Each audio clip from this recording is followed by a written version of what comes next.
We'll start with the breaking news. Emma Hayes has had an emergency hysterectomy. Yeah, I just found out. Yeah, actually. Clearly you want to offer your support for her.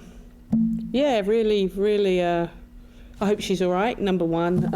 I think on behalf of the club we send best wishes, speedy recovery. I'm not quite sure what she's had. I think you did say, didn't she, emergency hysterectomy, which it's a recovery period around that. Just wish her a speedy recovery and hope she's okay. I just literally found out.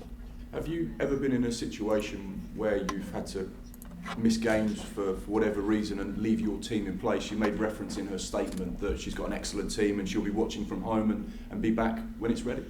Yeah, I think COVID was a prime example of that. We had the whole of a majority of the first team staff wiped out last season. But we've also got some excellent staff that stepped in. Great opportunity for them, and I'm sure at Chelsea it will be the same. They've got really good staff at their disposal, and I'm sure they'll do a good job while Emma's recuperating. Now this is the first game back off the international break. You've had numerous players fly around the world to be with their national sides. How much of a reflection is that the quality you have in this Brighton side, that these players are going off to play for their countries, but also has everyone come back fit and healthy and ready to go? Yeah, I mean, it's fantastic for them, and we've got some girls in the Republic of Ireland team that go to a World Cup. We've got, sadly, a Welsh player, Kaylee Green, who doesn't. It's been a really challenging, 10 days they've been away in terms of wanting to qualify for a major tournament. So they're all back today. We said congratulations and commiserations, but credit to them. We've got quite a number of youth internationals that have also been away. Yeah, as I said, I think it's credit to them, the work they've put in. They're all very, very honoured and privileged that they can go out and represent their country. And when they're away, they do a fantastic job. And more importantly, when they come back, they try and do a fantastic job for us. So, yeah, it's great for them and great for us. Fortunately for us this time, everybody's come back fit and healthy. It is a very, very tight turnaround. So we've got some tired bodies they need to recover.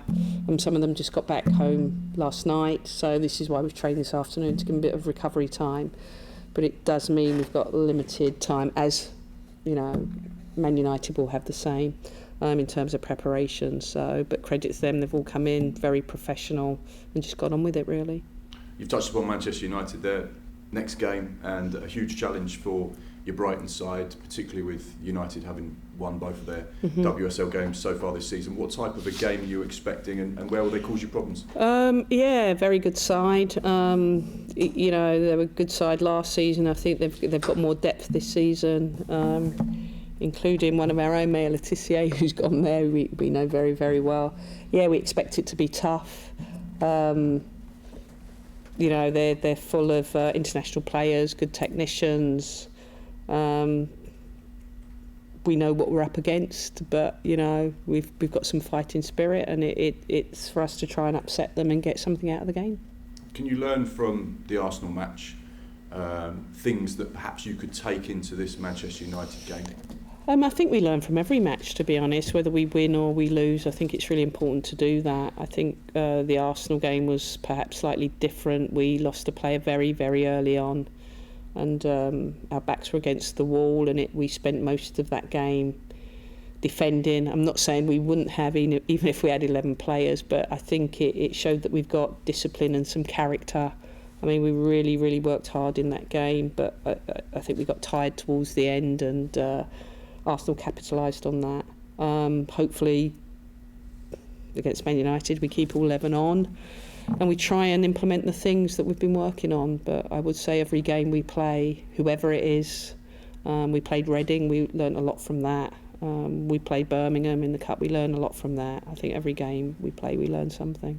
And finally from me, and I appreciate this is a challenging thing to talk about, particularly when information can come to you second hand. There was a report that came out with regards to the women's National Women's Soccer League, and some really upsetting findings came to light. Mark Skinner has said it's everyone's responsibility to call out misbehaviour in the women's game. Would you agree with that comment? Yeah, I was asked this question the other night, and I didn't realise that the report had been written. I hadn't read up on it. I'm a little bit more clued in on it, certainly today. I haven't read the entire report, but I think we all have a duty of care and a responsibility to call anything we see that's inappropriate out, or any actions that we see to challenge. And I must say I really respect and admire those people that stood up and found their voice. And in doing so, I really hope that the authorities act on it in the right way to ensure that it doesn't happen again. And, you know, it's something that we shouldn't tolerate. And certainly, I'm sure we wouldn't tolerate anything like that at this club, and we don't, and we wouldn't. So credit to the people that have called it out. Thank you. Thank you. Thanks, Mark. Tim. Thank you, guys. Hi, Hove. Hello. Might be a little bit of repetition because I do run it as a flowing radio interview, but yeah, I'll pick up, if I may, on Mark's first great point about players. Not an issue you probably had in the early days, been flying from all corners of the earth, you know, over the last week. Is it quite a challenging time for the staff as well? You know, sensitive time dealing, I guess, and assessing them physically, mentally. You know, you've got a growing and a burgeoning staff now that perhaps can do that even better each year. I completely missed the question. Sorry. Sorry. Say that again. Just ask me the question again. I was thinking you were saying one thing and you were saying something else. Sorry. Start again. You mentioned how all the players have been arriving back. Right. Okay. I wonder whether that's a growing challenge, but also it shows how well the staff deal with that. You know, you've got a more professional. Yeah. Sorry. I got you now. Both in terms of buildings and staff there that can now deal with this, because it must be a sensitive thing, you know, physically, mentally, as you say, some broken hearts. Yeah, I mean, I think first and foremost, it's credit to the players. I think they recognise that they have a responsibility to their country and they have a responsibility to their clubs. The club football is why they get the opportunity to play for their country, and I think they balance both very, very well.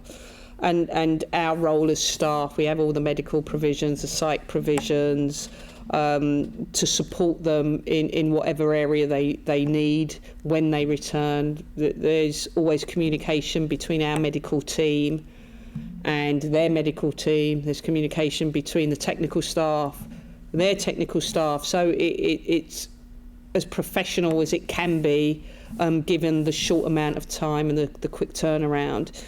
And I think more importantly, we trust the player. If the player says they're feeling really tired, then we manage that. If the player says they're feeling a little bit fresher to be able to do something, then we manage that. And obviously we base it on the minutes they play and really their feedback and the staff.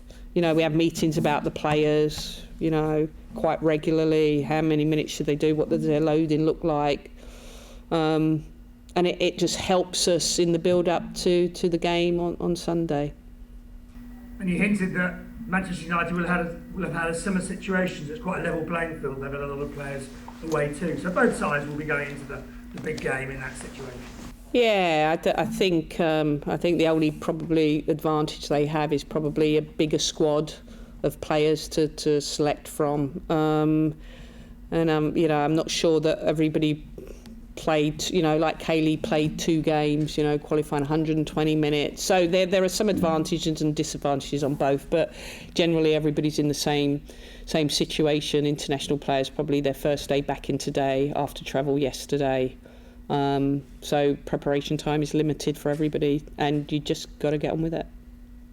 You didn't want Maya Letizia to go in the summer, I know, but she started well at United and scoring as well. You must be proud of what she's achieved there, and a lot of that's come from what she's nurtured at the Albion Academy. Yeah, I mean, I sent her a message, you know, after she scored, well done, you're enjoying it. I mean, she's such a lovely kid. I just hope she has a terrible game on Sunday.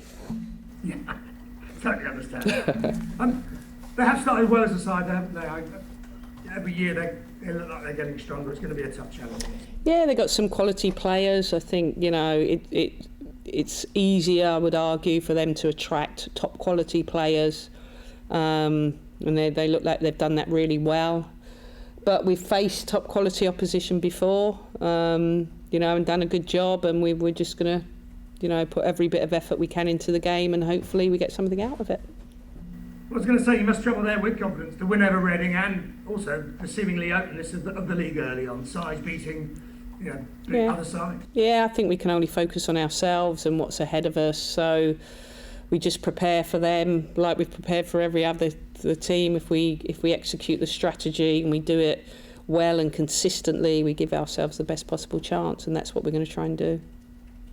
And finally, for me, it's live on BBC TV. It's a national audience. Sunday lunch shows how far the games come on, and what. I had no idea. Yeah, I think so on BBC. Yeah, so it's a really big. Yeah, great. Big opportunity after the England games, the international, the matches at the Amex. It's another part of that jigsaw. Yeah, absolutely. I'm sure that Lee Valley, that's where we're playing, aren't we, will be sold out. They've got a large fan base. Hopefully, some of our fans, we get a few that travel and support. I think the most important thing, it's good game. It's exciting. Everybody enjoys it. And more importantly, we try and get something out of it.